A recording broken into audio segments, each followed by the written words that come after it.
When you become too busy for prayer, it means God has become an alternative. It's not the major objective. I'm not saying you attended a prayer meeting. I'm not saying you prayed once in a while. I'm talking consistency. Because anything that is central in your life, you do it on a daily basis. And so if you are looking for a man, listen, this is not just about I occupy a position in church. Please, for this, we are not talking professional Christianity.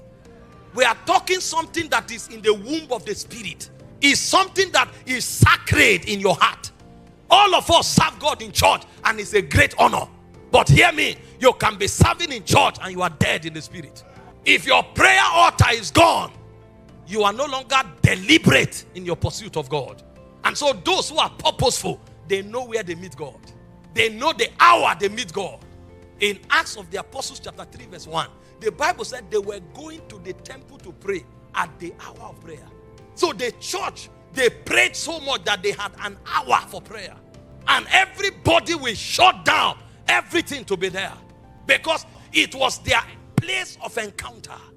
They will not trade it for anything. In 1 Thessalonians 5:7, it says, pray without ceasing. If I'm the one you are seeking, then you keep engaging me. You keep communicating with me. You can't tell me you are deliberate about seeking me and you talk to me once in a while.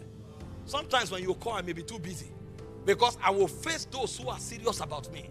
And so when you find a purposeful believer in his pursuit of God, he shows in his prayer altar.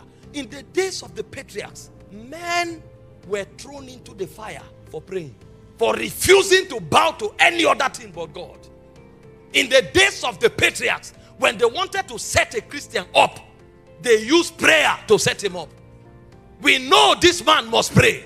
So pass a decree that nobody should pray to any other God. Oh, God said, listen, I would rather stop being a senator. If it's prayer, you can't stop me.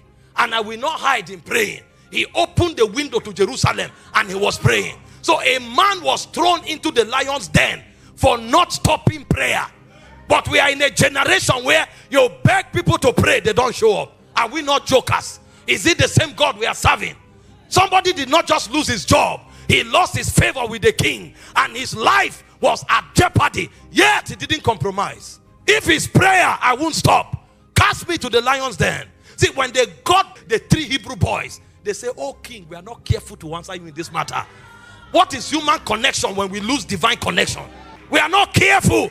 If you like, make the fire hotter. We will not bow. We are in a generation where people bow to their jobs. You are in a nation today where, because they know we are lukewarm, they double the money they pay on Sunday and many don't go to church. All over the world today, the smallest size of any congregation is the prayer meeting. Because we are gifted and skilled in religion. But when it comes to interacting with the spirit we claim we worship, we don't know him.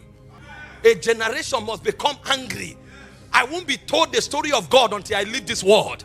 I won't be told. John said that which was from the beginning, which we heard. But we got tired of hearing others tell us about him. So we handled him. We touched him. We engaged him for ourselves. A point must come as a Christian. Thank God for my pastor. He's a good preacher. But I must find this God for myself. I must touch him for myself. I must hear him for myself. I'm tired of a prophet telling me, thus hear the Lord. Let a prophet tell me what God told me. The voice of a prophet should become a confirmation. I will hear him for myself. We keep shouting fake prophet. The reason they are fake prophets is because they are fake Christians. How many prophets do you see lying in ministers' conference? They know they can't lie there. All of us engage God. The reason a fake prophet can come lie to people is because he knows they don't care about God.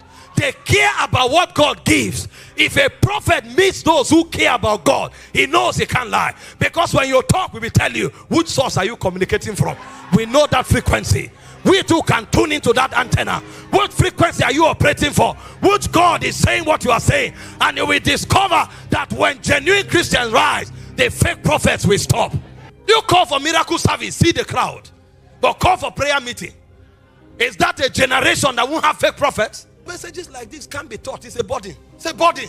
You find Christians who should be the light of the world begging God because they have no relationship with him.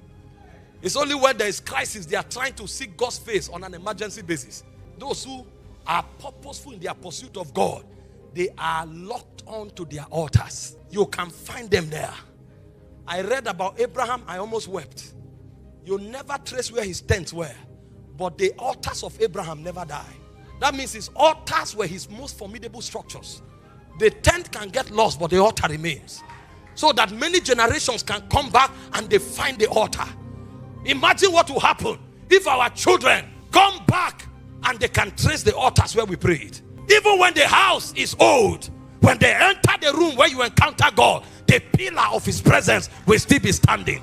And the God of the fathers will become the God of the children. No heritage in the spirit. Because we don't have people who seek God with purpose.